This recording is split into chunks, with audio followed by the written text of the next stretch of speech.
400 years ago, this would have been a fight to the death. Now these students practice the art of Kendo to try and improve their lives, not to try and take the life of another.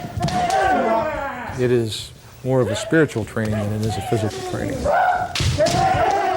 Bill Fry is a local businessman who has been training in this martial art of Japanese sword fighting for the past 2 years. It is a training that is both rigorous and gratifying. It's not only engaging in conflict and defending against conflict, but it's continuing on when you're tired. You've seen some of the exercises we do, and your arms feel like they're going to fall out of the sockets, and you must continue. You can't get your breath, and you must continue. Training for Kendo is a very physical activity.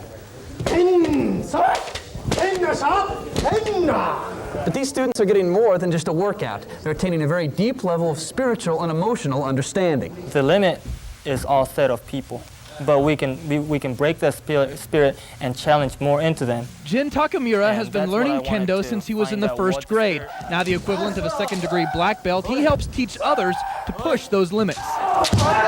That's what I wanted to find out, what the spirit limit is, what the physical limit is, and then break that limit so that they become a greater being spiritually and physically. Breaking through those barriers requires years of dedication and practice. Winslow Swart, who runs the school and helps teach the Kendo class, says the student must show a strong desire to learn the art before they are even considered to undergo the training. Are there reasons beyond wanting to learn to, play samurai or be in a Kurosawa film type character? The chivalry is got to be a deeper interest. They have to be interested in cultivating themselves and go through the rigors of learning the basics. And the rewards in learning Kendo, I think, are not immediate. This is not a short-term gratification art. So it is kind of designed for people who want to master themselves and be masterful as a result of that.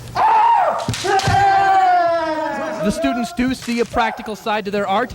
Fry uses the same techniques when sparring with an opponent as he does fighting it out in the business world.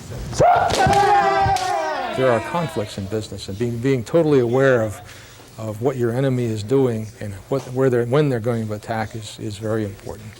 There's another spiritual side of this in which you see us hit with the shinai, the sword, and you see us move forward with our bodies, but there's also a strike with the spirit. And in business, when conflict is taking place, there are words being exchanged, but if spirit is backing up those words, then the words carry much more power.